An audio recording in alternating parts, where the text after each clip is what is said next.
아가서. 잘 알려져 있긴 하지만 충분히 이해되지 못하고 있는 성경의 책이죠. 이 책은 총 8장의 사랑시로 되어 있으며 도입과 결론은 있지만 엄격한 형식의 문학적 구성은 아닙니다. 이는 아가서가 시 모음집이기 때문인데요. 분석하거나 분해하기 위해서가 아니라 물 흐르듯 전체를 읽고 단순히 즐기도록 쓰여진 것이죠.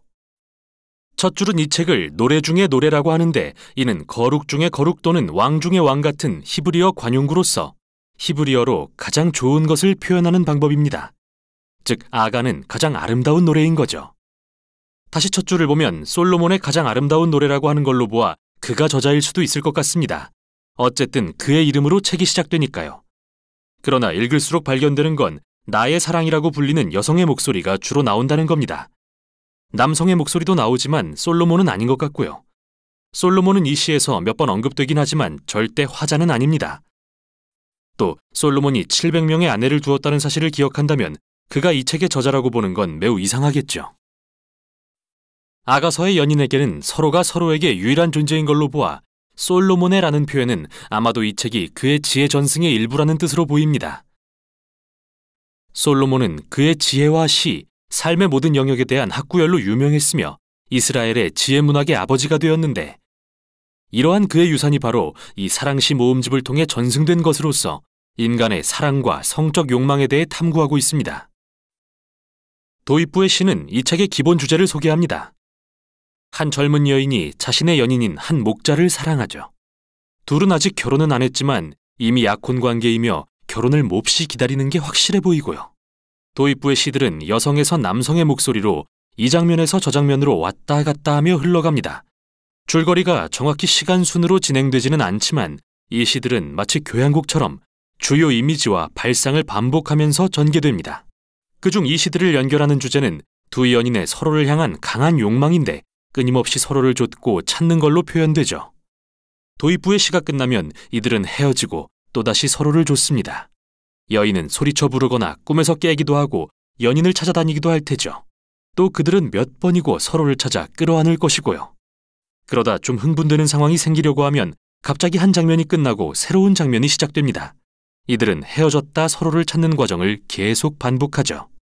또 하나의 반복되는 주제는 연인이 서로를 향해 육체적 매력을 느낄 때 오는 기쁨입니다. 둘은 여러 번 잠시 멈춰서서 서로를 정교한 은유적 표현으로 묘사하는데요. 여기서 알아두면 도움이 되는 사실은 히브리시의 이미지와 은유적 표현은 대부분 시각적이지 않다는 겁니다. 만일 이들이 묘사한 은유적 표현대로 그림을 그려본다면 정말 이상한 그림이 완성될 텐데요. 대신 우리는 그 이미지들의 의미를 곰곰이 생각해 봐야 됩니다. 이 연인과 어떻게 관련이 있는지 말이죠. 이렇듯 반복되는 시적 표현을 읽다 보면 연인의 욕망, 기쁨, 그리고 끌림 속에 긴장감도 쌓이는데 이러한 반복은 시적인 도구로서 성적인 사랑의 신비와 강렬함에 초점을 맞춰 강조하기 위한 것이죠. 결론에 이르면 이 모든 게 합쳐지죠.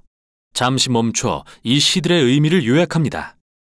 사랑은 죽음처럼 강하며 질투는 무덤처럼 잔인하여 맹렬한 불처럼 타오릅니다. 많은 물도 사랑의 불을 끌 수 없고 홍수라도 그것을 소멸할 수 없으니 만일 누가 자기 재산을 다 주고 사랑을 사려고 해도 오히려 비웃음만 살 것입니다. 이 시는 사랑의 힘과 강렬함을 강조합니다. 얼마나 아름다우면서도 위험할 수 있는지를 말이죠. 불처럼 사랑은 잘못 쓰면 사람을 파괴할 수도 있고 잘 쓰면 생명을 줍니다. 결국 사랑이란 서로를 알고 완전히 알아주길 바라는 인간의 끊임없는 갈망을 표현합니다. 또 사랑은 인간의 삶에서 가장 초월적으로 신비로운 경험 중 하나인데요. 성경의 지혜 문학에 속하는 아가서는 이것을 하나님의 선물이라고 이야기합니다. 다음으로 솔로몬에 대한 이상한 시가 나옵니다. 그는 앞의 시에서 불가능하다고 했던 일인 사랑을 사려고 합니다. 여인은 솔로몬의 제안을 거절하고 책은 두 연인의 모습을 비추며 끝이 납니다. 그들은 또다시 헤어지지만 서로를 갈구하죠. 그는 그녀의 목소리를 듣기 원하고 그녀는 그에게 자신과 함께 떠나달라고 간청하면서 책이 끝나죠. 완전히 열린 결말입니다. 그런데 사랑도 마찬가지 아닐까요? 사랑하는 사람을 알아가고 쫓는 데는 진정 끝이 없는 것처럼요. 진정한 사랑의 결말이 없듯 이 책에도 결말이 없습니다. 오랜 세월 아가서와 관련해 제기된 질문이 있는데 대체 왜 사랑시가 성경에 실렸을까 하는 겁니다. 이에 대한 답으로서 역사상 3가지 주요 해석이 존재합니다. 유대 전통에서는 등장인물을 상징으로 보고 우화로서 읽어왔습니다.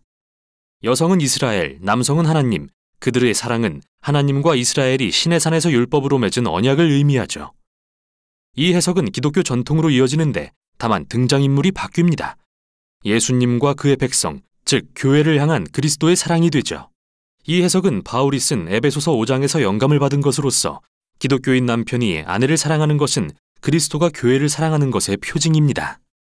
재미있는 사실은 지난 수백 년간의 고고학적 발견에 따르면 이스라엘의 주변 민족이던 이집트와 바벨론의 고대 사랑 시들이 아가서의 언어와 이미지를 많이 닮아 있다는 것입니다.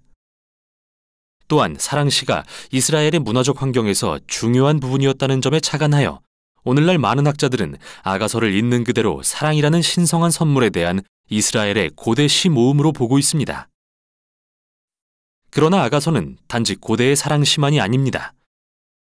이 책을 구약의 일부로서 읽다 보면 중요한 특징이 눈에 띄는데 바로 에덴 동산의 이미지를 압도적으로 사용했다는 거죠.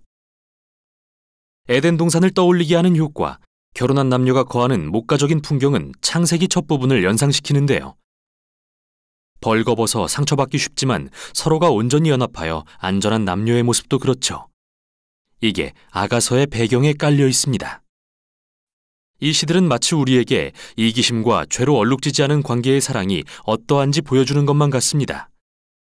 결국 이 사랑의 노래는 우리들의 관계가 이기심으로 자주 일그러질지라도 사랑은 초월적인 선물이라는 소망을 선포합니다.